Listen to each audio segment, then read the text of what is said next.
Je m'appelle Maya Béret-Sautier, coach en insertion professionnelle avec une expérience de 7 ans en recrutement. Dans cette vidéo, je vais vous présenter une étape essentielle à réaliser en amont de la rédaction de votre CV. Je vous expliquerai en effet pourquoi et comment identifier et intégrer les mots-clés qui vont intéresser le recruteur pour pouvoir maximiser vos chances d'attirer son attention. Toujours en vous donnant à chaque fois des exemples concrets issus de situations réelles rencontrées avec des profils étudiants et jeunes diplômés. Lorsque vous rédigez un CV, votre objectif est de montrer au recruteur que vous êtes le candidat idéal pour le poste qui vous intéresse. La démarche de candidature est donc une démarche dans laquelle vous faites votre auto-promotion. Comme dans toute bonne démarche commerciale, vous devez vous mettre dans la peau d'un vendeur qui cherche à vendre un produit à un client. Dans notre cas, vous êtes à la fois le vendeur et le produit. Le recruteur est, lui, le client. Si vous voulez réussir à vendre votre produit au client, il faut que vous ayez identifié en amont les attentes du client pour pouvoir ensuite mettre en avant les qualités du produit qui sont en adéquation avec ses attentes. Il est donc important que vous sachiez ce que le recruteur va rechercher comme compétences et qualités pour que vous puissiez mettre en avant sur votre CV les compétences et qualités parmi celles que recherche le recruteur, que vous possédez ou que vous possédez au moins en partie. Pour trouver ces mots-clés, je vous conseille de vous imprégner d'annonces et de descriptifs de fonctions publiés dans le domaine et les postes qui vous intéressent. Pour identifier précisément ce que va rechercher le recruteur et adopter dans votre CV un vocabulaire similaire au sien. Les mots-clés, ce sont ces compétences et ces missions qui reviennent de façon fréquente dans la plupart des annonces. À vous ensuite de voir dans laquelle ou lesquelles des rubriques de votre CV vous pouvez faire apparaître ces mots-clés. Je vous donne un exemple pour illustrer cette méthodologie d'intégration de mots-clés. Prenons 2 étudiants. L'un en RH qui souhaite rédiger un CV dans l'optique de décrocher un stage en tant qu'assistant RH. L'autre en master maths info qui souhaite décrocher une alternance en tant que data scientist. En amont de la rédaction à proprement parler de leur CV, les étudiants devront 1.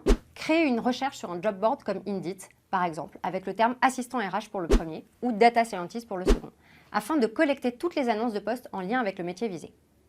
Deuxième étape, sélectionner parmi celles-ci une dizaine d'annonces en privilégiant bien sûr les missions confiées à des juniors.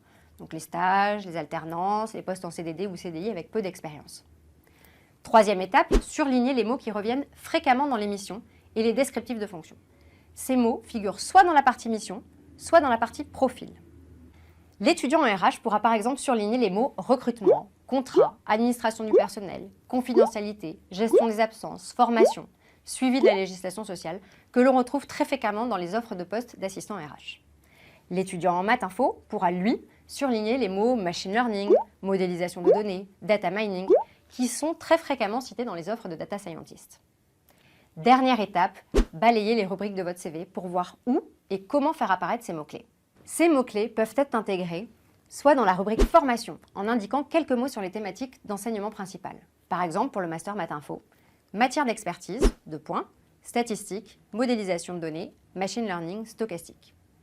Cela peut être également dans votre rubrique compétences, bien évidemment. Cela peut également être dans votre rubrique expérience, en intégrant ces termes dans vos TD, vos missions réalisées, vos précédents stages ou d'autres expériences professionnelles. Cela peut même être dans votre rubrique centre d'intérêt. Par exemple, si vous avez une vraie passion pour le domaine et que vous avez participé à des concours, des challenges ou que vous avez réalisé de nombreuses lectures dans le domaine. Si un mot-clé est particulièrement important, vous pouvez le faire figurer dans plusieurs des rubriques de votre CV. Attention, l'idée n'est pas de mentir en prétendant que vous possédez une compétence si ce n'est pas le cas.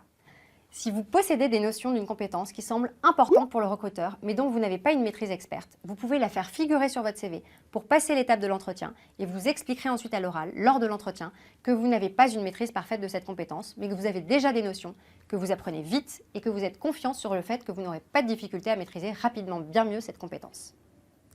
Je vous encourage donc très fortement à faire ce travail en amont de la réalisation de votre CV pour maximiser vos chances de retenir l'intérêt du recruteur grâce à l'intégration des mots-clés qui l'intéressent. Vous pourrez également trouver dans d'autres de mes vidéos des focus sur les rubriques essentielles à faire figurer sur votre CV, des conseils sur comment présenter vos rubriques et soigner la forme de votre CV pour avoir une présentation vraiment impactante. Maintenant, à vous de jouer et bonne rédaction de CV.